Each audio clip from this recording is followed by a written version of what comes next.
ইস্তিগফার করার ৬টি পদ্ধতি জেনে রাখুন। ১. আস্তাগফিরুল্লাহ, অর্থ আমি আল্লাহর কাছে ক্ষমা চাই। সহিহ মুসলিম। নবীজি সাল্লাল্লাহু আলাইহি ওয়াসাল্লাম ফরজ সালাতের পর ৩ বার পড়তেন। ২. আস্তাগফিরুল্লাহ ওয়া আতুবু ইলাইহ, অর্থ আমি আল্লাহর কাছে ক্ষমা চাই এবং তার দিকে তওবা করি। সহিহ আল বুখারী। নবীজি সাল্লাল্লাহু আলাইহি ওয়াসাল্লাম দিনে বহুবার পড়তেন। ৩. আস্তাগফিরুল্লাহ আল্লাযী লা ইলাহা ইল্লা হুয়াল হাইয়ুল কাইয়্যুম ওয়া আতুবু ইলাইহ, অর্থ আমি সেই আল্লাহর কাছে ক্ষমা চাই যিনি ছাড়া কোনো উপাস্য নেই, যিনি চিরঞ্জীব ও সবকিছুর ধারক, এবং আমি তার কাছে তওবা করি। জামি আত-তিরমিজি, হাসান হাদিস। ৪.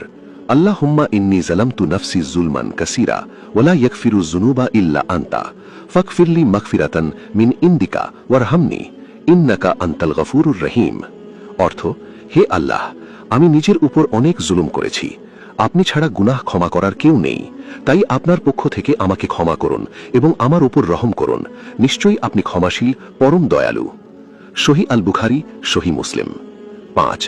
আল্লাহুম্মা আনতা রাব্বি লা ইলাহা ইল্লা আনতা খালাকতানি ওয়া আনা আবদুকা ওয়া আনা আলা আহদিকা ওয়া ওয়াদিকা মাস্তাতাতু আউযু বিকা মিন শাররি মা সানাতু আবুউ লাকা বিনিমাতিকা আলাইয়া ওয়া আবুউ বিযামবি ফাগফিরলি ফাইন্নাহু লা ইয়াগফিরুয যুনুবা ইল্লা আনতা, অর্থ হে আল্লাহ, আপনি আমার রব, আপনি ছাড়া কোনো ইলাহ নেই, আপনি আমাকে সৃষ্টি করেছেন আর আমি আপনার বান্দা, আমি সাধ্য অনুযায়ী আপনার অঙ্গীকার ও প্রতিশ্রুতির উপর অটল আছি, আমি আমার কৃতকর্মের অনিষ্ট থেকে আপনার কাছে আশ্রয় চাই, আপনার দেওয়া নিয়ামতের স্বীকৃতি দিচ্ছি এবং আমার গুনাহ স্বীকার করছি, তাই আমাকে ক্ষমা করুন, নিশ্চয়ই আপনি ছাড়া কেউ গুনাহ ক্ষমা করতে পারে না।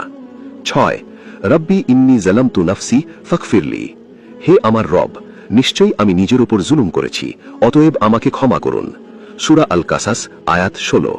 নিয়মিত ইস্তেগফার করলে আল্লাহ তাআলা গুনাহ মাফ করেন, অন্তরে প্রশান্তি দান করেন এবং রিজিক ও রহমতের দরজা খুলে দেন।